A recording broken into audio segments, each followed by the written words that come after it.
থেকে চ্যালেঞ্জ মনে করতেছেন কিনা, 1 নম্বর। আর যদি নির্বাচন হয় সেক্ষেত্রে নির্বাচিত হলে এলাকার উন্নয়ন আপনার ভাবনা কি, পরিকল্পনা কি, এবং এই নির্বাচন নিয়ে যে মানুষের প্রত্যাশা সেটা কতটুকু পূরণ করতে পারবেন আপনি মনে করেন? ধন্যবাদ।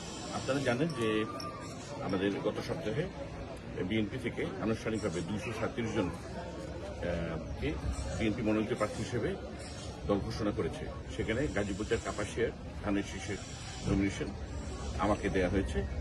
বস্তুত তার কিছুদিন আগে 11ই অক্টোবর যখন মহাসচিব এসেছিলেন, তিনি আনুষ্ঠানিকভাবে আমার মনোনয়নের ব্যাপারে ঘোষণা দিয়ে গেছেন।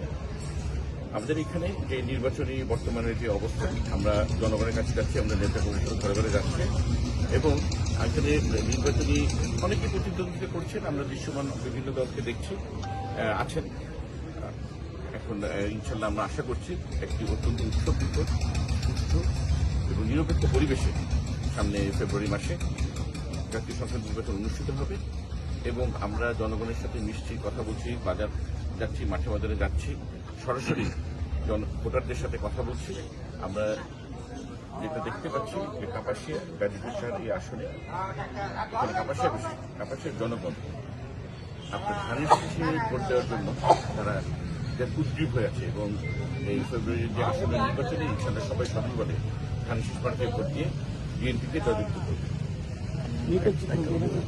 নির্বাচিত হলে আমাদের এখানে আপনার আমাদের অনেক পরিকল্পনা আছে।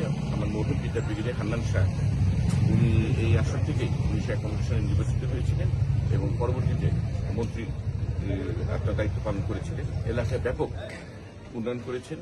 ফকির মজলিসা সেতু, আপনার প্রায় 300 কিলোমিটারের অধিক পাকা রাস্তা, স্কুল, কলেজ, মাদ্রাসা সহ অবকাঠামোগত উন্নয়ন, বিদ্যুৎ সবকিছুই উনি এখানে জনগণকে সাথে নিয়ে পরিকল্পনা মাফিক কাজ করেছিলেন।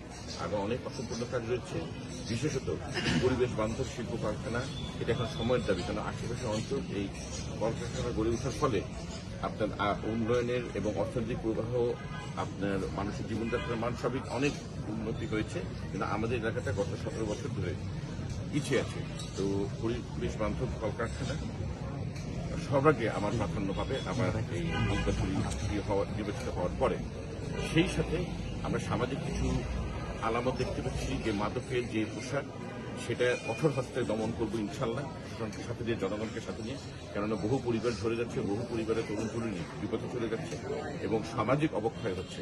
দুর্নীতির মূলোৎপাটন করা হবে এবং সামাজিক ন্যায় বিচার এবং সাম্যের আপনাকে ভিত্তি করে ইনশাল্লাহ আমরা সবাই এই কাপাসিয়াবাসী সামনে এগিয়ে যাবো, আমি যদি নির্বাচিত হই। ধন্যবাদ।